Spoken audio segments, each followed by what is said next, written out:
Oaths of office to uphold the Constitution. Father, that they might, Lord, when tempted with filthy lucre and other lust for wealth and power, to refute those temptations and to do what's right, and to read the bills before they sign them and vote on them. And God, we ask you tonight to bless this meeting. Father, this is an informative meeting here. We're here to learn some things, and nobody's got an axe to grind here tonight.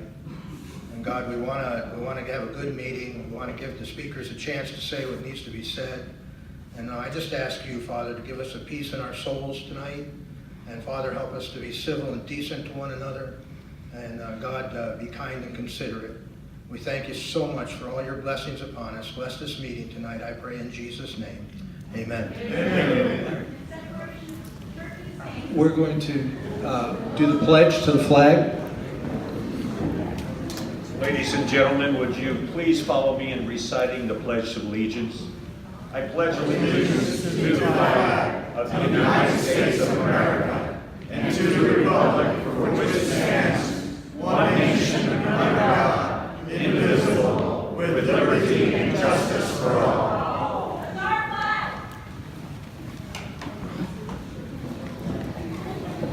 So as we were saying earlier, the restrooms are through those doors, and it's the enclave just in the center between those two doors there. Men's room is to the left, women's room is to the right. Just want to give a few parameters here. The only questions that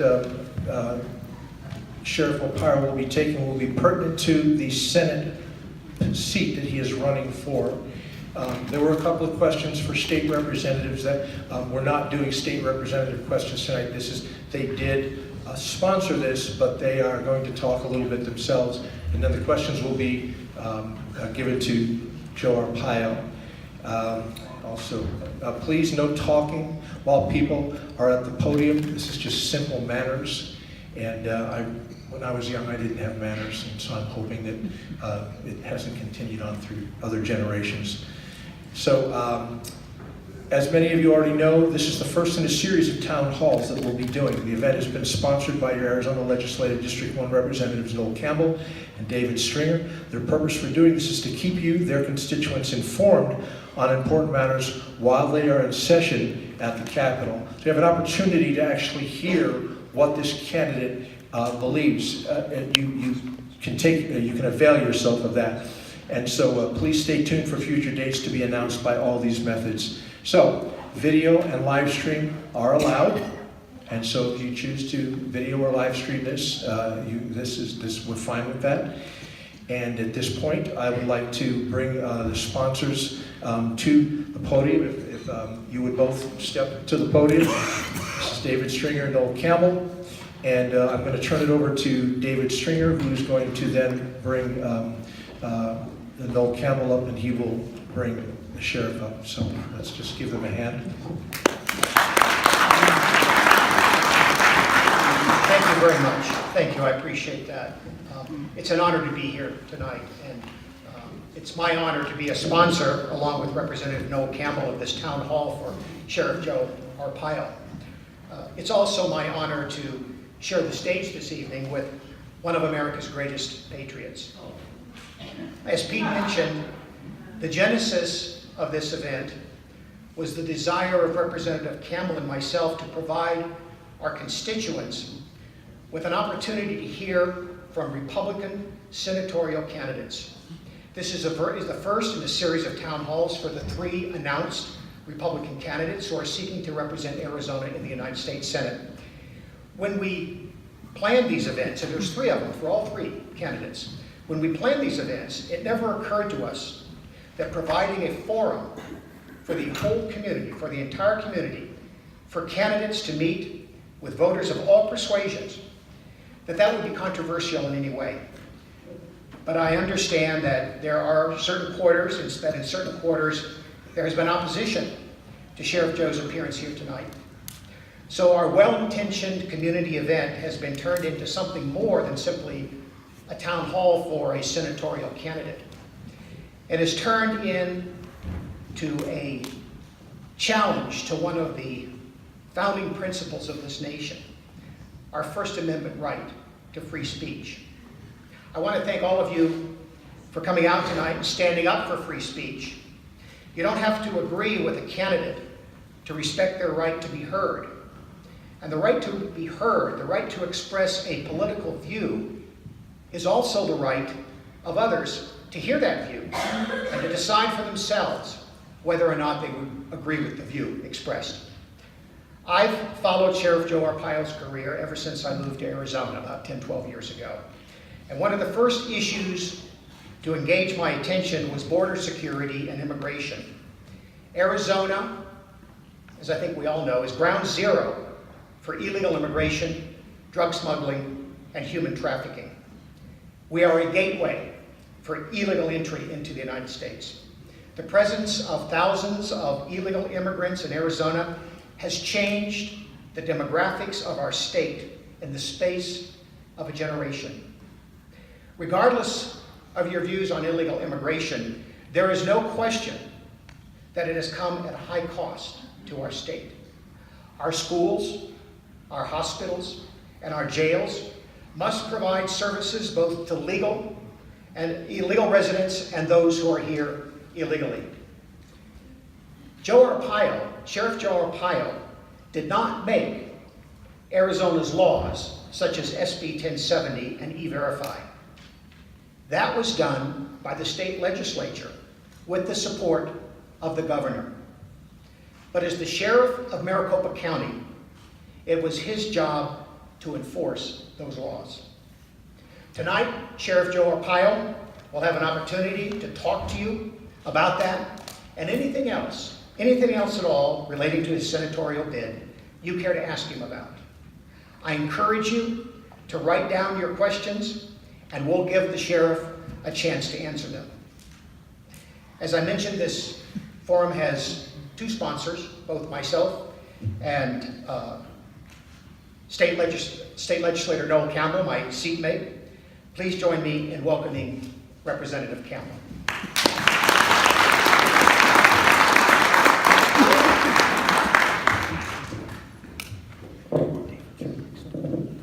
Good evening, everybody. It's good to see you all, and I really mean that. Thank you all for coming out tonight. David Stringer and I are happy to conduct this town hall for former Sheriff Joe Arpaio, candidate for the United States Senate. We want our constituents to be well informed, and that is why we will be conducting town halls with other Senate candidates as well. So you can question them and then put the hot seat on them too, just like you're going to do tonight. And that's what democracy is all about. We stand up here as your servants, as your representatives to answer questions. But this is not about myself or Representative Stringer tonight. It's to introduce Sheriff Joe Arpaio to you and let him speak to you and then let him answer your questions. It doesn't get any better than that. Before I introduce Sheriff Joe, I would just like to speak to everyone in the room about the way we conduct this meeting. And I know it's going to be conducted at a very high level. So what I'm asking all of you is to be respectful of one another, respectful to Sheriff Arpaio, and respectful to all of us. No matter what your political persuasion, nothing can be accomplished or solved if we do not first listen to one another. We can start that process right here tonight. And I'm here to tell you that Representative Stringer and I, we sit side by side in the legislature. We get it all the time. I mean, we do. We have other former representatives in the audience, and he knows exactly what we're talking about. So that's the process, and we're here to share that with you tonight. So I respectfully ask all of you, please do not shout or otherwise interrupt the event. If you do, I will have to personally ask you to leave so that the rest of us can enjoy the meeting. And I thank you in advance for your cooperation.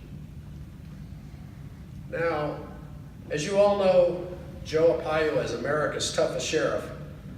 He has served an extraordinary 6 four-year terms as sheriff of Maricopa County.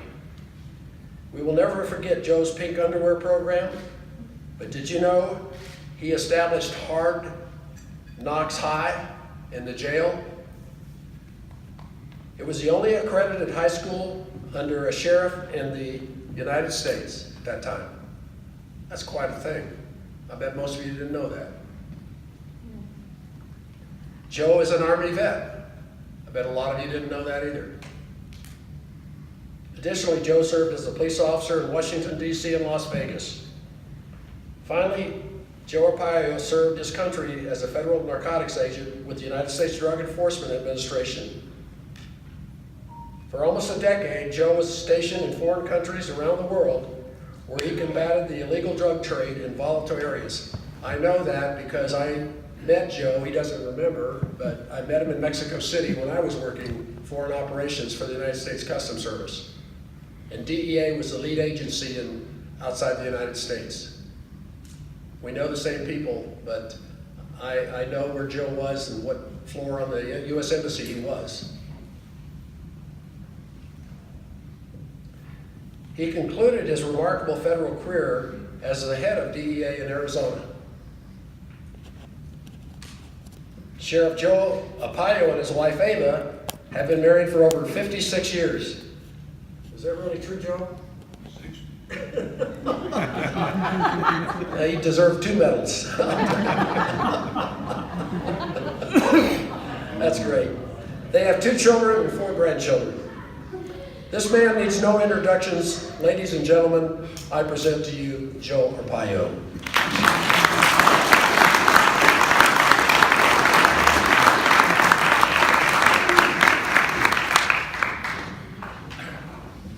Thank you. Every year counts when you're married. But thank you for your service. And you're kind of controversial, if you believe in the newspapers. You got 2 good legislators here. They know how to fight too for the people. Thank you for that. We're in Prescott, right? Love Prescott. Actually, it's not a town, it's a city, of course, but it's small. And this area personifies what America is all about. And when people run for president, and I was the honorary chairman for George Bush, Mitt Romney, Rick Perry, and of course, been with our president from day one. In fact, I remember they had a rally here, very exciting. But when you travel around the country, I'm not running for president, but I did have a chance with these guys to travel. You can't believe how great our country is, especially when you get into small areas of our country.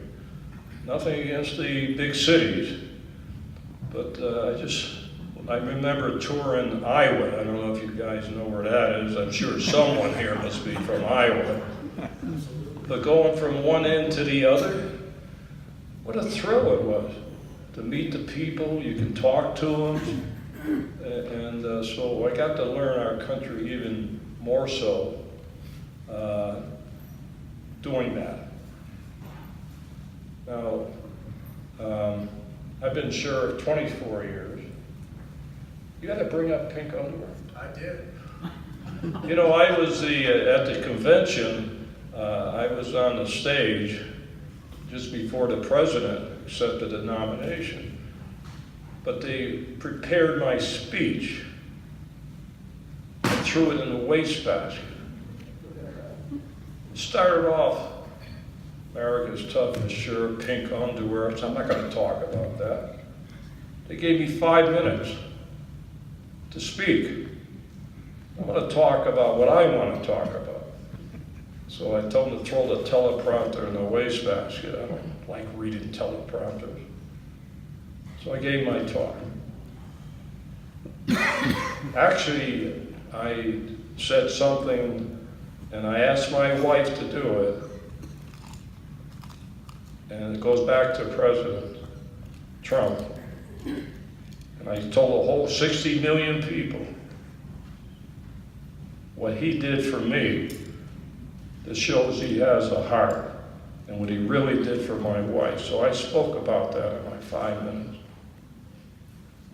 My wife came down with cancer when I was in federal court, I'm not going to get into that situation, on a misdemeanor charge.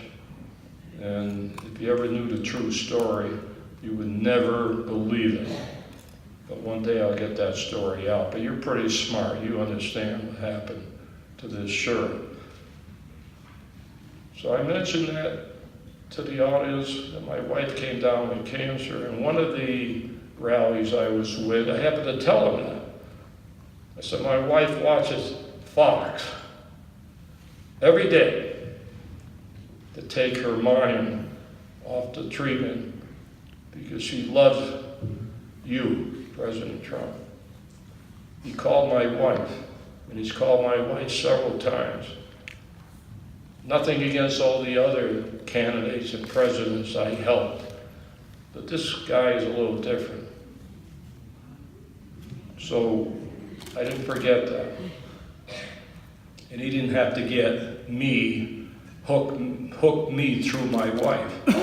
I was hooked from day one, July 2015. And that's one reason I want to go to Washington. And I probably would never run for Senate if he wasn't our president. So that's one reason. That's the main reason me taking on this fight to go to Washington. Of course, I'm going there for other reasons too. I'm going there to serve the people of Arizona, which I've been doing for 30 years, by the way, as head of the Federal Drug Enforcement and 24 years as sheriff. So I've been working as a top law enforcement in this state for 30 years. 30 years. And I want to continue doing that in a different situation, which will be U.S. Senator. And by the way, I want to introduce Jerry Sheridan, who was my chief deputy and ran the jails for how many years, Jerry? 12?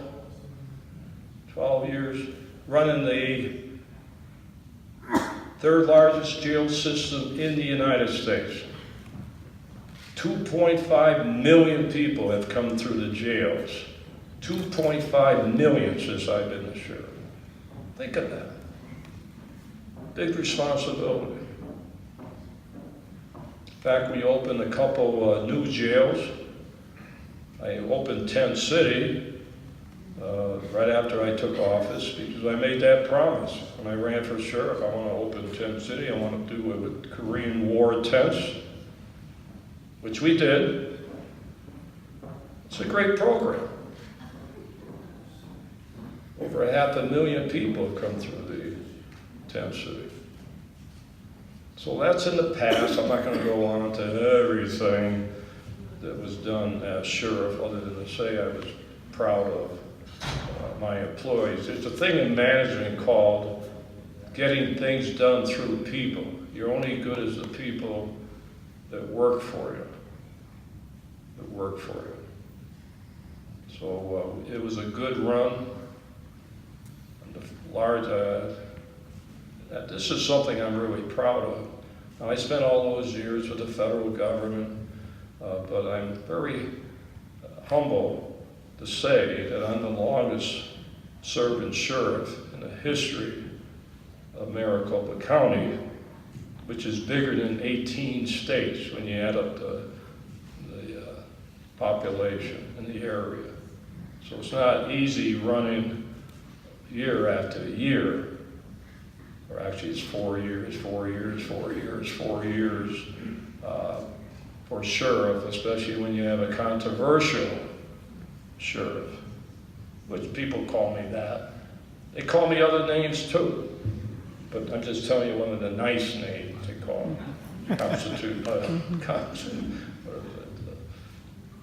Not conventional, I don't know. So I decided, I told my wife when I lost the general election, I never lost a Republican race. Even this last time I won 40%, the Republicans.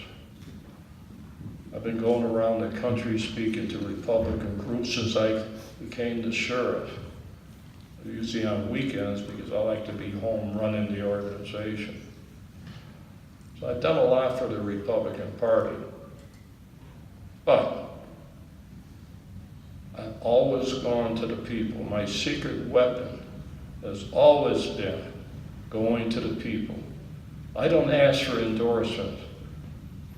Governors and presidents ask for my endorsement, but I don't ask for their endorsement, because my endorsement has always been the people that I serve. And I remember when I introduced Donald Trump at his first rally, I said 3 things, and one, I got a standing ovation. Actually, they didn't.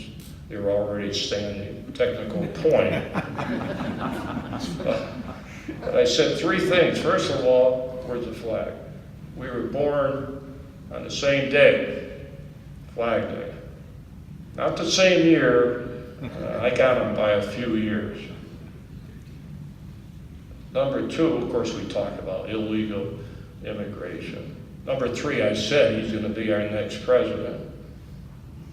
That was when 17 people were running. I guess I was right on that one. And then I said something to all those thousands of people. I said, there's a silent majority out there. And that's when I knew we was going to win. The silent majority. And he won.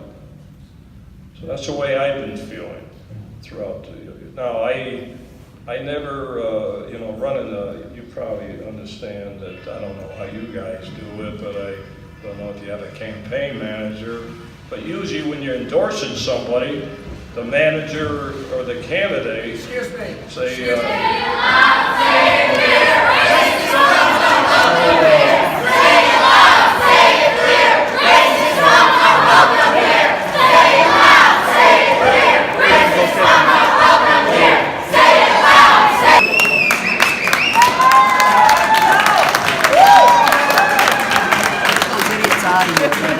Those people say. There are actually older people there that Ladies and gentlemen, please take your seats again, and we will continue this. And I just want to say something. Then you go, sir. Just get out there and do it. You know what? This country cannot function with political meetings being disrupted. Can't function. Can't happen. You may not like what you hear, but if you want this country to thrive as a democracy, you cannot support these disruptive meetings and trying to shout people down. It doesn't work. And you know that. And I know that.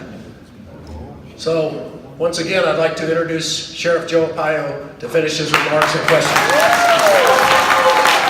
all right, thank you. I lost 10 minutes.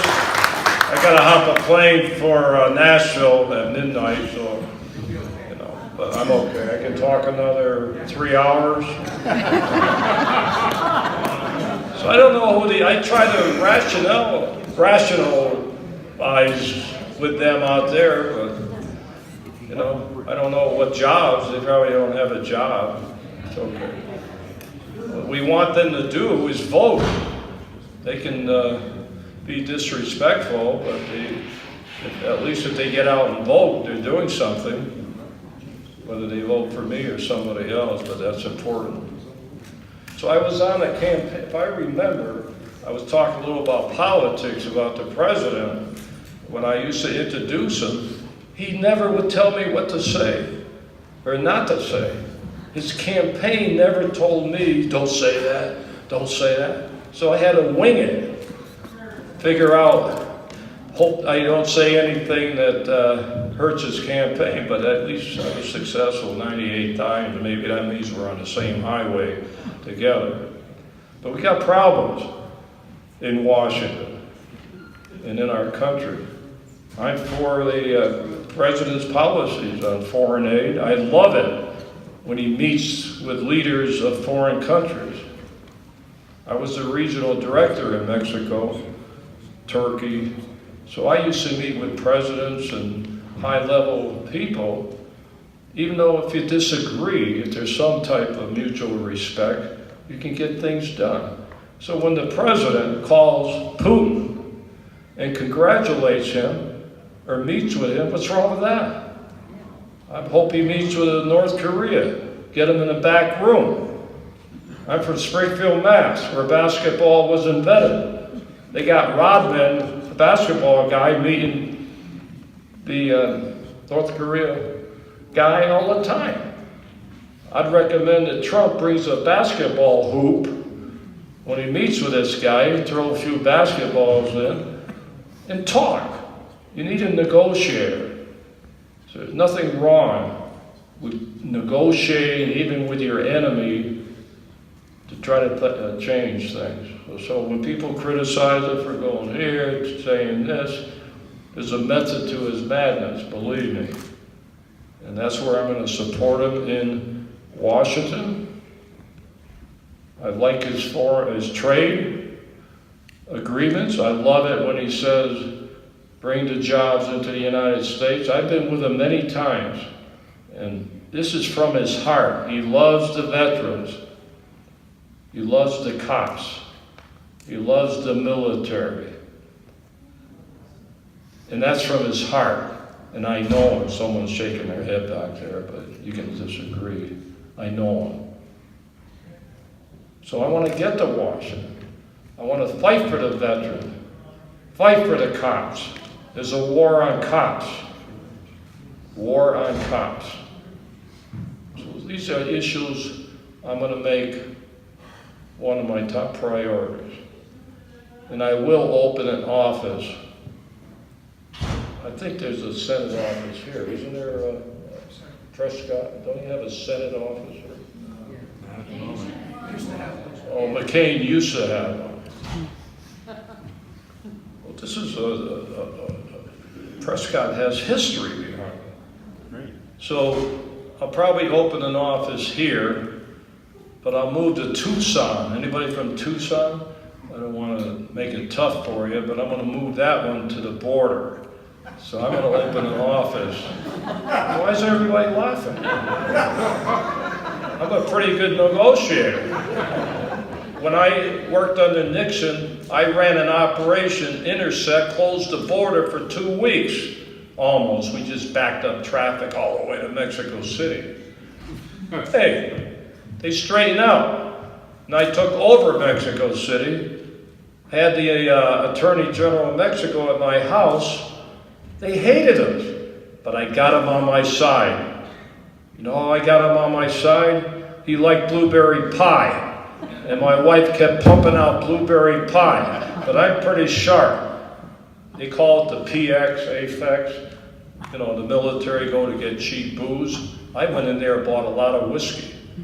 So I got more done giving whiskey to the Attorney General and pie than a big stick.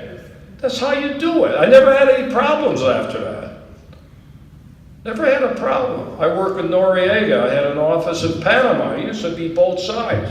But I'd rather be on one side and be there than not be there.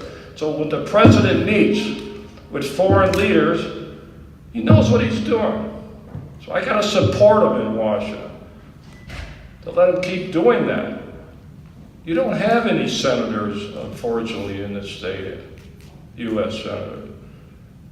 I'm going to be a tough senator, independent, and I'm going to run for one term. All these people that run for Senate, the minute they get there, they're raising money for the next. I'm not criticizing anybody. I'm just telling you how it is. So I'm going to be one term and do what I can for the people of this. I love this state. I was born and raised in Springfield, Massachusetts. Don't leave them. That's okay. It's still a nice place. And lived all over the world. I haven't found a place that I like better than Arizona. And I told my wife after I lost, I'm done with politics. I don't even want to talk about it. And then after 3 months, I said, I'm back in it. I was thinking of giving speeches, never thought of running at the time. It just getting back at it. And then I decided January to put my hat in the ring. Starting a little late, but fortunately, people know who I am all over the place. So, do you have any questions? Yeah, I was going to say, could you take a question too? And I know we're doing written questions. but- We're good. We're not behind schedule here, so we've got some questions. Thank you. I just want to ask you, Sheriff Joe, what is your top priority when you get to Washington? What is the number one thing that you want to accomplish as a Okay, the question is, what is your top priority when you get to Washington? What is the number one thing you're going there to do? Well, that's a tough one, but let's forget the ones that I run down everything I'm going to do, fight crime and all that. The top priority is believe it or not, to get some people together. I'm pretty good at it. Maybe I'll take the Democrats out and give them pizza and instead of whiskey, beer. You know, but my main priority is to protect the policies and agenda of the leader.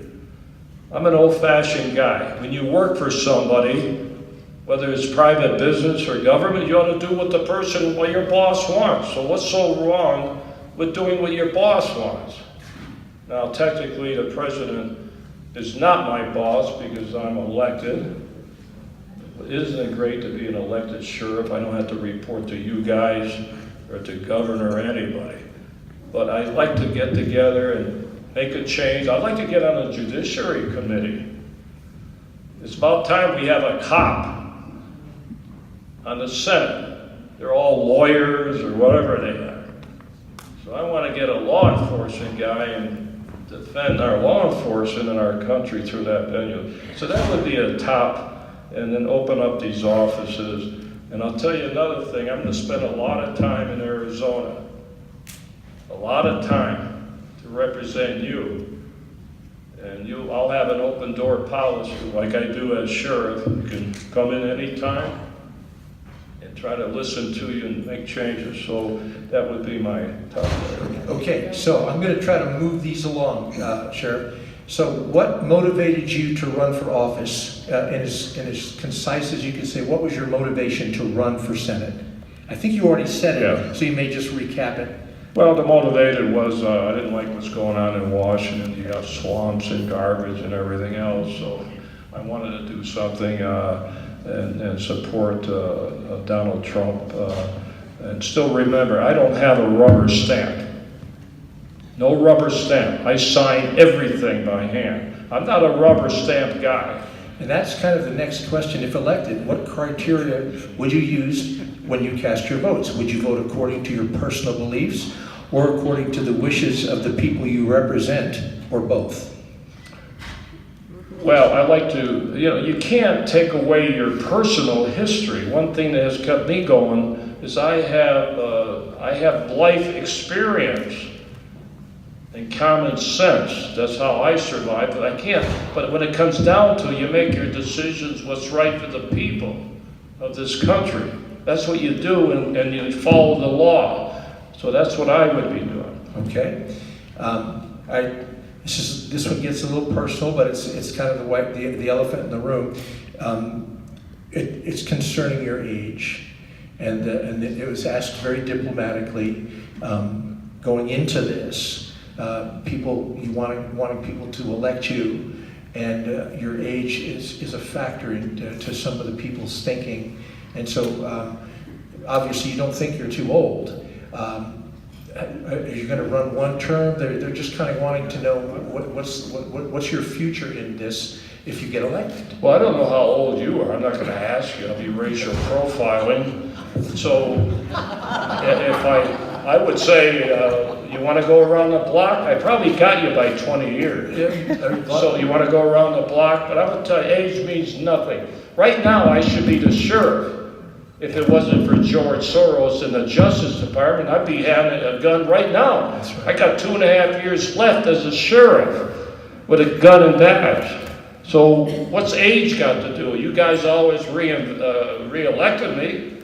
I was 80 the last time I ran for office when I was 60. I think I did okay. So age means nothing. Okay, But they're gonna throw, they're already throwing that at me. Let them throw it at me. I talk about my opponents. So let them throw it at me. And speaking of your opponents, will you debate your opponents? I don't know. I don't know yet. I'd rather do it this way with the nice people in this room and not waste the time back and forth reading scripts and telling what the campaign manager tells you what to say. I don't do that. I haven't decided yet. Okay. How are you going to serve all of Arizona, especially those of us not in Maricopa County? I know. Yeah. I'm not the sheriff of Maricopa County anymore. I'm running. This is a whole state. I love this state. Isn't it great to be able to do the whole state and just be locked into one county? Well, by the way, I hate to tell you something. I'll take a lie detector test like that gal did against Trump, Stormy, whatever her name is. So don't believe lie detector tests. But anyway, I have one problem, and I hate to say this. I'm too honest, I tell it like it is. That gets me in trouble sometimes. So when I say something, if you don't think I'm going to open an office in Nogales, 100% I said I'm going to do it, and I'm going to do it. I don't care if there's Mexican armies or anybody else, I'm going to do it, and I'm going to support the wall because of the drug problem. The drug problem. More than the illegal immigration problem. Okay. This is a long one, but I can read it well. Your campaign website says you will only support federal judges who enforce the Constitution, amen, and not those who legislate from the bench, but the website lacks specifics. Can you provide an example of judicial decisions you agree with and those that you feel are unconstitutional? First of all, we should start impeaching judges and get rid of them. Number one. Number two, I can give you 2 names are on my top list. Get this Ninth Circuit, get out of them. They don't even look at my appeals, they hate me so much. Get out of the San Francisco, get this place under another circuit. And I'm not going to get into answer that question. We'll be here all night. But if you knew what happened to me and my chief deputy, you would never believe it in a million years. So I want to get that out. It's very difficult. The media won't cover it, but we'll get it out because you deserve to hear what happened to me can happen to you, and you won't believe it. Believe me. What will you do to prevent gun violence? Will you support banning assault weapons? 2 questions. First of all, I'm a Second Amendment guy. I armed 500 posse guys. I went public when they had this shooting in Colorado and got 18 million hits when I said the 250,000 people in Arizona, including you, some of you, have a gun. If someone came in here right now and starts shooting, I would hope someone in this room has a gun and kills the guy before the cops get here. So that's what I talk about the Second Amendment. They want to take away the guns and all this. I think one of my opponents said they're for the style, 18, you're going to be 21. No, I joined the Army when I was 18. If I could fight for my country, I can't carry a gun. So, yes. And don't listen to all this garbage about the guns. Nothing against demonstrators around our country, but I wish they would demonstrate that all the kids are dying of drugs in high schools and start demonstrating about that and forget the guns. Yes. Are you in favor of universal background checks for purchase of firearms? Yeah, within reason. Yeah, you got to check people out. I don't know. I'm not. I really don't know how far those checks should go, but that's something to study. What will be your policy about DACA? How will you? Oh, someone asked that? Was it one of the demonstrators? Are you still here that asked this question? Raise your hand. Well, I'm going to give you, in brief terms, my opinion. since I'm supposed to be an expert, 25 to 30 years fighting on the Mexican border. I had 8 nice young people come all the way from Florida several years ago to meet with me. I think they wanted me to lock them up, get some press in my office. But after I got talking to them, just like I like to talk to the demonstrators, I had 3 of them hugging me when they left. Think of that. Now, I don't expect all these demonstrators to hug me. If I could get to them, maybe 1 or 2 would. So here's my thing with the DACA. It's out of the box, but you're getting a senator that does look out of the box and not business as usual in politics. So what I would do, having worked in Turkey, and I remember President Kennedy had a great program out there where people would go and represent the country. It's called the Peace Corps. We have religious groups that go out on missions all over the world to learn about other countries and plug our country. So what I want to do with the DACA is you take all these young people, probably up there a little in the age, you send it back where they came from, deport them. But, wait a minute, but they get to learn what country their folks came from, what they came from. That's good for them to understand. They ought to be proud which country they came from. So they're going to act as ambassadors. They love our country. They're going to tell everybody they can see how great America is. But the catch is, then you bring them back legally, across the border with the green card, and they can go through the system. And I don't mean wait 10 years, come on, maybe in 6 months you can bring them back, and there's no amnesty involved. The two-way street, they get to learn about their country. They're going to appreciate our country even more in certain countries. So that's my idea. Everybody thinks I'm nuts. But you know what? Maybe they'll call me a nutty senator in Washington. Did I answer that? Yes, and we've got a lot of similar questions here, so I'm trying not to ask the same ones twice. For illegals who do America's hard labor, do you have a plan to allow legal work without citizenship? It's similar to what we just talked about, but it's not DACA. It's illegals who are here working. If you are here illegally, you have violated the law. You should go back to where you came from. And I say things that are not diplomatic. I get some trouble sometimes, but okay, I'll say it. I go into the fast food restaurants now. Let's think who's working behind the counter these days. A lot of students trying to make money for tuition. I have nothing against the hard workers that come here illegally. They come here to work, a lot of them, but they did it wrong. So send them back. Let them come through the system, come back.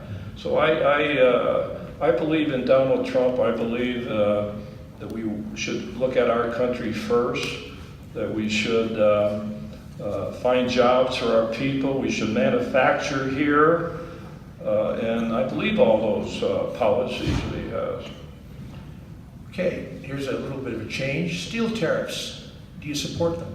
The what? Steel tariffs, or the tariffs in particular. I'll support anything where it stops people from other countries to take jobs and come into our country. All that steel, whatever, should be manufactured in this country instead of China or wherever it comes from. So that's my general concept.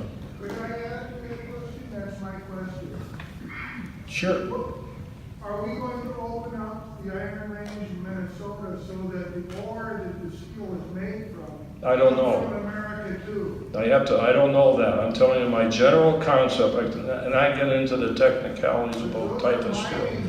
I'll have to study that when I get to Washington, but my general concept is stop bringing stuff in this country, manufacture it here, whether it's steel or automobiles or whatever. Everything I'm wearing now, I would bet you, I I would bet you, is made from another country. Can't we get somebody to make my suit here in Prescott? There must be someone that can make suits and clothes. I'm getting a little over, but you know what I'm talking about. George Prescott. What? Oh, I didn't know if you had tailors here. I wanted to play the fence. Don't try. Don't try. It'll never work. Which do you support more? Public school or, well, this has charter schools, which I think some charter schools are public schools.